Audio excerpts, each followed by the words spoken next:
Good morning बेटा। I hope आप सभी ठीक होंगे। कल के वीडियो में हमने अपने चैप्टर इलेक्ट्रिक करंट के अंदर पढ़ा था कुछ इलेक्ट्रिकल कंपोनेंट्स के बारे में, जिसमें कि हमने वायर्स देखे थे, सेल कैसे बनाया जाता है, बैटरी कैसे बनाई जाती है, या फिर बल्ब कैसे बनाया जाता है और स्विच कैसे बनाया जाता है। तो हमने कल देखे थे इलेक्ट्रिकल कंपोनेंट्स एक इलेक्ट्रिकल सर्किट के। आज हम क्या करने वाले हैं, उन्हीं कंपोनेंट्स का इस्तेमाल करके एक इलेक्ट्रिक सर्किट ड्रॉ करने वाले हैं। ठीक है, तो मैं एक हमारे पास क्या क्या थे कंपोनेंट्स, उसके वायर्स थे, है ना, सेल थे, बैटरी भी थी, और हमारे पास क्या था, स्विच, और साथ में लास्ट में था एक बल्ब। तो इन सब का इस्तेमाल करके आज हम बनाएंगे एक इलेक्ट्रिक सर्किट। बनाते हैं। ये मैं वायर्स यूज कर रही हूँ, यहाँ पे मैंने एक सेल यूज कर लिया। आप एक सेल भी यूज कर सकते हो, एक बैटरी भी यूज कर सकते हो, 2 या 3 सेल्स को कंबाइन करके। यहाँ पे मैं की बना देती हूँ, फिर से वायर्स, और फिर यहाँ पे लगा देते हैं हम एक बल्ब।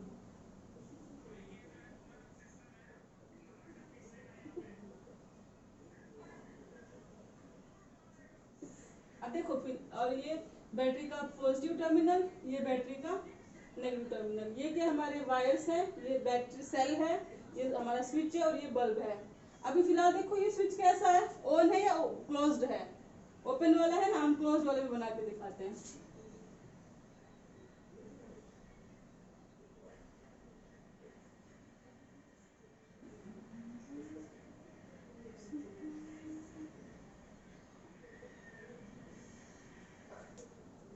इसको आप ऐसे भी बना सकते हो, क्योंकि हमने कल 2 सिंबल देखे थे सर्किट के, मतलब के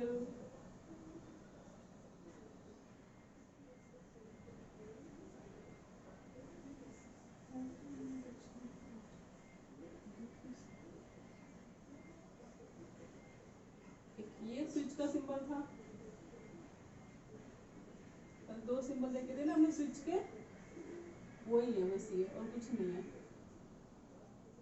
अपना सेल और ये, ठीक है।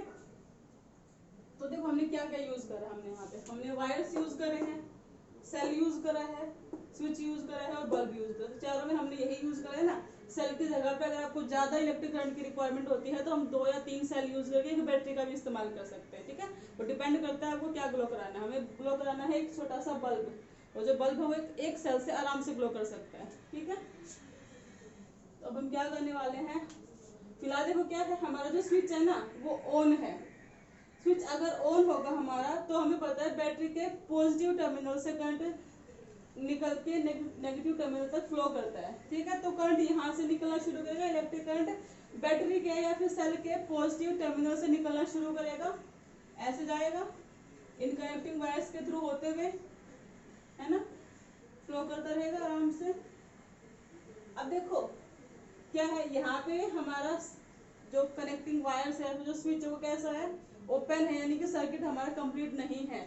और जब सर्किट हमारा कंप्लीट नहीं होगा तो जो इलेक्ट्रिक करंट है वो कंप्लीट सर्कल, जो हमारा क्या बोलते हैं इलेक्ट्रिक करंट है, वो कंप्लीट सर्किट के अंदर नहीं घूम पाएगा।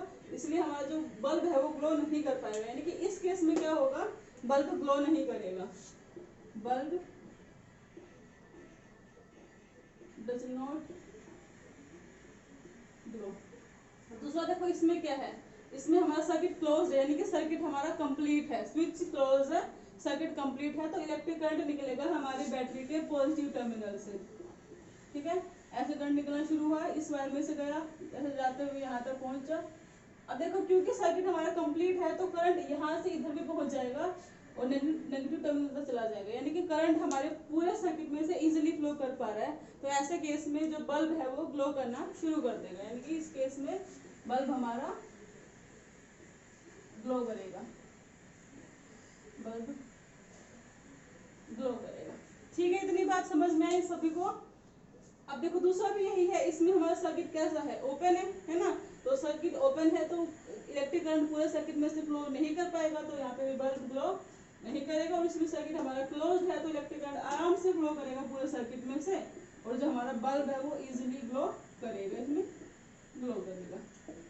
ठीक है, तो हमने आज क्या किया है कि जो इलेक्ट्रिक कंपोनेंट थे हमारे किसी भी सर्किट के, उनका इस्तेमाल करके हमने इलेक्ट्रिक सर्किट ड्रॉ करा और फिर देखा कि कौन सी कंडीशन में हमारा बल्ब ग्लो करेगा, कौन सी कंडीशन में बल्ब ग्लो नहीं करेगा। अगर आपका स्विच ऑन रहता है, स्विच ऑन रहने का मतलब है कि सर्किट कंप्लीट होना, सर्किट आपका क्लोज सर्किट है, उस केस में जो इलेक्ट्रिक करंट होगा वो पूरे सर्किट में इजीली फ्लो कर पाएगा और जो बल्ब है वो ग्लो करेगा। लेकिन अगर अपना स्विच क्लोज्ड है यानी कि सर्किट आपका ओपन है, तो उस केस में सर्किट इनकम्प्लीट है, इलेक्ट्रिक करंट पूरे सर्किट में से फ्लो नहीं कर पाएगा, यहाँ पे आके रुक जाएगा, इधर से यहाँ पे नहीं पहुंच पाएगा, तो इतने वाले पोर्शन में वो नहीं पहुंच पाएगा, तो सर्किट कंप्लीट नहीं होगा, इलेक्ट्रिक करंट का फ्लो नहीं हो पाएगा, तो बल्ब ग्लो नहीं कर पाएगा।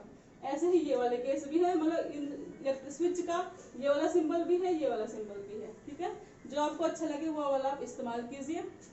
ठीक है, तो आज हमने यही देखा। उसके बाद है effects of electric current.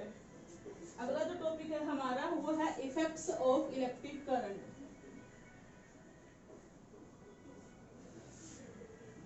Effects of electric current.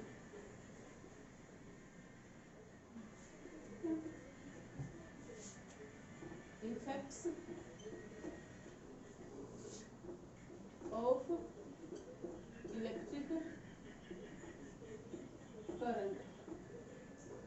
ठीक है, तो अभी तक हमने देखा है कि जब भी इलेक्ट्रिक करंट किसी भी सर्किट में से फ्लो करेगा तो बल्ब ग्लो कर सकता है। हमने बल्ब का देखा था, यानी कि बल्ब से क्या होता है, बल्ब से हमें लाइट मिलती है, यानी कि हम लोग अपने रेगुलर लाइफ में lightning effect of electric current को तो रोज देखते हैं। जब भी आपका बल्ब ग्लो करता है तो इलेक्ट्रिक करंट के लाइटनिंग इफेक्ट की वजह से ही ग्लो करता है।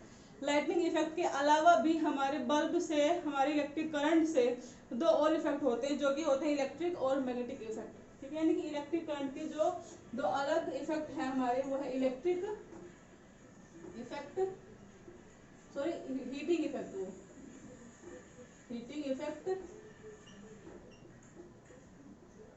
And magnetic effect. एक इफेक्ट जो कि है लाइटनिंग इफेक्ट, वो तो हमें पता ही है, वो तो हम पढ़ते भी आते हैं, क्योंकि हमें पता है जब भी बल्ब ग्लो करेगा यानी कि जब भी लाइट प्रोड्यूस होगी तो वहाँ पे लाइटिंग इफेक्ट तो होता ही है। और आपको पता है इलेक्ट्रिक करंट की वजह से, इलेक्ट्रिक करंट की वजह से बल्ब ग्लो करता है। बल्ब क्या देता है हमें, लाइट देता है, यानी कि लाइटिंग इफेक्ट तो आप पढ़ समझ सकते हो। बात आती है हीटिंग इफेक्ट की और मैग्नेटिक इफेक्ट की।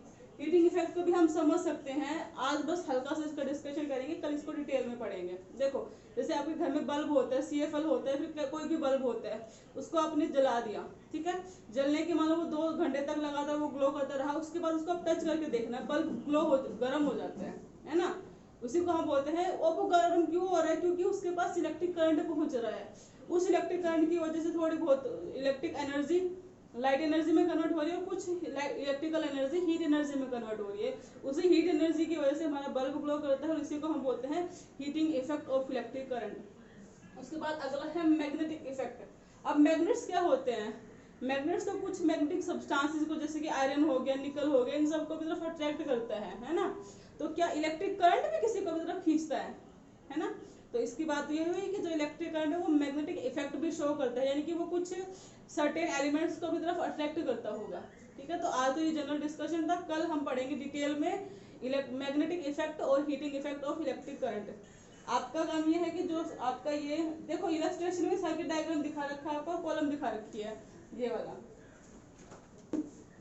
ये ठीक है, ये क्वेश्चन आपको पढ़ना है, समझने की कोशिश करना है इसको अच्छे से, बाकी का काम हम कल की वीडियो में करेंगे।